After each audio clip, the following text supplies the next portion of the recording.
Итгэл охин 14 настай аав ээж эгчийн хамтаар амьдардаг. Итгэл сургуультай шилдэг сурагчдын нэг бөгөөд улсын олимпиадуудад оролцож эхний 3 байранд үргэлж ордог.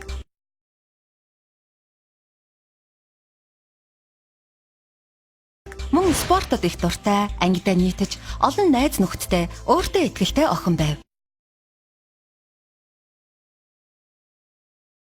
Итгэлийн эгч 25 настай бөгөөд найз залуутай болоод удаагүй байгаа ч гэр бүлийнхэнтэйгээ танилцуулж үе үе гэрээр нь орж гардаг болжээ.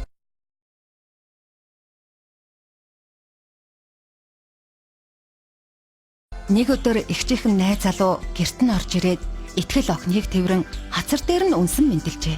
Энэ нь охинд маш сонин хачирхалтай санагдсан бөгөөд яах учраа ололгүй гайхаж ирэв. Түүнийг явсны дараа эгчтэй өөрт нь сонин санагдсан талаар хэлэхэд юу сүртэй юм бэ? Манай найз залуу их романтик. Надад хайртай болохоор миний хайртай хүмүүст ч гэсэн ижил хандаж байгаа юм гэжээ. Тэр өдрөөс хойш эгчийнхэн найз залуу ирэх тоолондоо охиныг ингэртэй чанга гэгчин тэрвэн хацар дээр нь үнсэн мэндэлдэг болов. Итгэл охинд ч удалгүй энэ үйлдэл нь яг л ээж эгчтэйгээ мэндэлж байгаа мэт сэтгэгдэл төрүүлдэг болжээ. Нэг өдөр өрөөндөө хичээлээ хийгээд сууж байхад нь эгчийнхэн найз залуу хаалгын төгшөлгүй орж ирлээ. Охин унтлагын нингэн хувцастай байсан түлэмэн гадуур цамц нөмрөх гэтэл итгэлийг ийм халуун байхад энэ зузаан цамцаар яах гэж байгаа юм гэж хэлээд өмсөлөлгүй цааш нь тавив. Тэд итгэлийн орон дээр сууж охиноос хичээл сурлагын асууж мөн хичээлдэг спортын талаарч нэлээд яриа өрнүүллээ. Гэнэт итгэлээс найзгүй хүн байдгүй эсвэл хайртай хүн бий юу гэж асуухад охин нэлээд ичин улааж дуугарсангүй. Харин ч эгчийнхэн найз залуу түүний улаасан хазрыг алгаараа илжээ. Хөөрхөн штэ. Ичээд байгаа мó? Ахаасаа юу нуудаг юм бэ? Гэснэ нь мөн л их эвгүй сэтгэгдэл мэдрэмжийг төрүүллээ.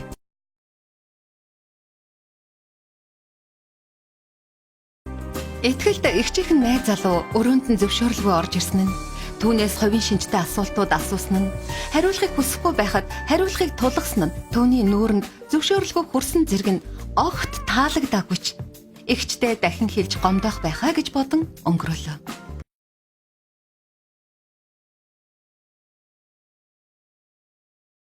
2-7 хоногийн дараа дүүргийн гар бөмбөгийн тэмцээн болох тул итгэл сургуулийнхаа охидын багийн ахлагчаар томилогдсон өдөр бүр хичээлийн дараа бэлтгэл хийх болов.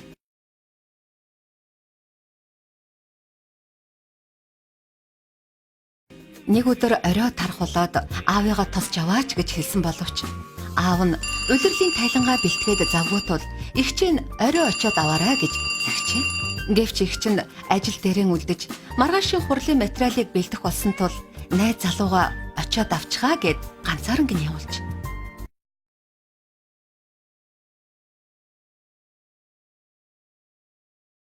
Итгэл охиныг хувц салхи өрөөнд ганцаараа үлдсэн байхад эгчийнхэн найз залуу орж ирээд ах нь хүлээлгээгүй үсттэй. Өнөөдөр бэлтгэл ямар байсан? Өсөж байна уу? Гэх мэт олон асуултыг араас нь асуухтаа зэрэгцэн чамд ч энэ барив шорт майк бой зохих юм аа гэд инээмсэглэн харлаа. Итгэлд дахин эвгүй мэдрэмж шууд төрөв. Бэлтгэлийн хувцаа тайлж солих гэж байснаа шууд дээрээс нь өмд цамцаа өмсөд гарлаа. Тэд сургуулиас гараад охин машины арын суудалд суух гэтэл хойных хүйтэн салхитай. Алуу миний хажууд урд суугаад яв гэж хэлээд урд хаалгыг онгойлгон охиныг суулгалаа. Замдаа охинтой маш олон зүйлийн талаар ярьж, асууж, шалгаж байсан нь охинд огт таалагдаагүй бөгөөд юу ч дуугарсангүй. Учир нь түүнээс дахин найз хөвгүнтэй юу? Чи ямар эрэгтэй хүнд дуртай вэ? Үнсэлцэж үзсэн үү? Гэх мэт асуултуудыг асууж байв. Гэрийнх нь гадаа хүргэж өгөөд за алуу ах нь үнсээ гэд хазар дээр нь биш уруул дээр нь удаан гэгч нь үнсээ тавлаа. Итгэл ёстой гин хийсэн хүн шиг хар хурдаараа гэрлүүгээ гүн орлоо. Орон дотроо уйлан өөрийгөө буруутгаж байв. Ээж аав хоёрт хэлбэл намайг ойлгохгүй, яриад ч нэмэргүй. Харин эгчэд хэлгүй яах вэ? Зөвөр ойлгох болов уу? гэж шүнжин бодолд автан унталгүйгээр өглөөтө цолглоо. Өглөө 2-2 хичээл дээр шалгалттай байсан ч охин нэг л хичээлдээ төвлөрж өгөхгүй хангалттай сайн гүйцэтгэж чадсангүй. мөн өдрийн холооч идсэнгүй. Найзууд нь түүнд юу тохиолдсон талаар асуухад ярихыг ч хүссэнгүй.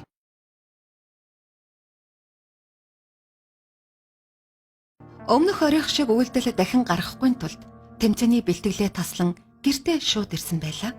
Энэ мэтчлэн охин 10-аад хоногийг өнгөрөөсөн нь улирлын шалгалтуудаа хангалтгүй үнэлгээ авч дүүргийн гар бөмбөгийн тэмцээнд сургууль нь амжилт үзүүлээгүй зэрэг үр дагаврууд гарч байгааг ажигласан итгэлийн найзууд туслахыг хүссэн ч яаж туслахаа мэдэхгүй байлаа.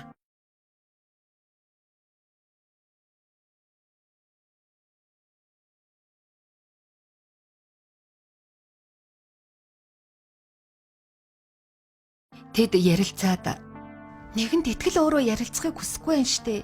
Хэдүүлээ хүчлээ дэмий хаа. Харин тийм ээ те. Хүүхдийн тусламжийн утас 108-ын танилцуулгыг номныхан завсар үлдээч. Тэгье гэж тохиров. Итгэл гэртээ ирээд найзуудыгаа номын завсар нь 108 дугаарын утасны танилцуулгыг хавчуулсныг шууд мэдээд хэсэг бодож эргэлзэв. Гэртээ ганцаараа байсан болохоор зориг гарган утастаж зөвлөгөө авахар шийдлээ.